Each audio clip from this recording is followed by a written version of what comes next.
Good morning. स्वागत आहे तुमचं माझ्या आजच्या मिनी ब्लॉगमध्ये.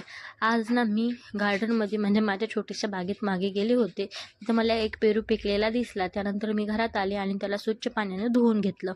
त्यानंतर मी वाटीमध्ये थोडंसं मीठ घेतलं आणि टी व्ही बघत बघत पेरू खाऊन टाकला.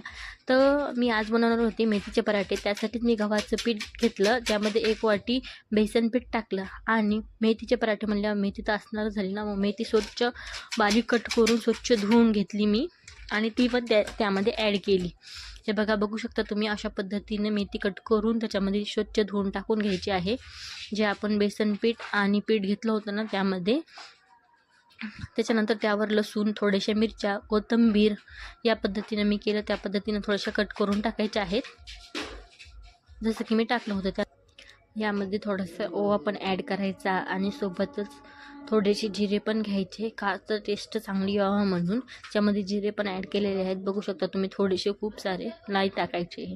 त्यानंतर खूप छान बनतात आपले मेथीचे पराठे, खायला पण चांगले लागतात आणि हिवाळ्यात पौष्टिक पण असतात. थोडीशी हळद टाकून घ्यायची त्यावरती, म्हणजे ते मिश्रण करायचं ना आपल्या त्यावरती. त्यानंतर मी टाकलेलं आहे इथं धनिया पावडर टाकायचं थोडंसं टेस्टसाठी, आणि त्याचबरोबर थोडीशी लाल चटणी पण टाकून घ्यायची आणि मीठ, चवीपुरतं मीठ टाकायचं आणि थोडंसं पाणी टाकून घ्यायचं. त्यानंतर थोडं थोडं पाणी टाकून ते हे मस्त एकजीव करून घ्यायचं. म्हणजे जसं की आपण पोळीसाठी पीठ चुरतो तसं हे पीठ चुरून घ्यायचं. छान छान हातानं थोडं थोडं पाणी टाकत मस्त चुरून घ्यायचं, त्याला एकजीव करायचं. त्यानंतर मी अशी गोळे करून घेतले होते त्याचे, का तर मला लाटायला सोपे जावं म्हणून. त्यानंतर आपण पोळी चपाती जसं लाटतो ना तसं या प्रकारे पीठ लावून लावून लाटून घ्यायचे. हे बघा, जसं तुम्हाला वाटते तसं त्या शेपमध्ये तुम्ही लाटू शकता.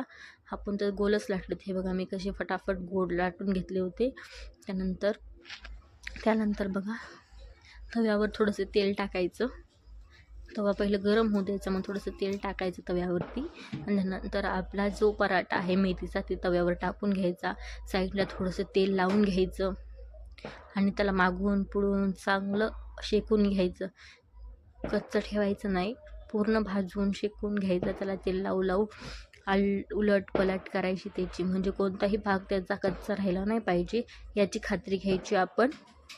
त्यानंतर बघू शकता तुम्ही किती छान कलर आलेला आहे याला, आणि खायला पण खूप मस्त लागतात आणि पौष्टिक पण असतात हिवाळ्यात. त्यानंतर मी ही काढून घेतला होता. हे बघा, मी एवढे बनवले होते आणि त्याला मी टमॅटो सॉससोबत खायला घेतले होते.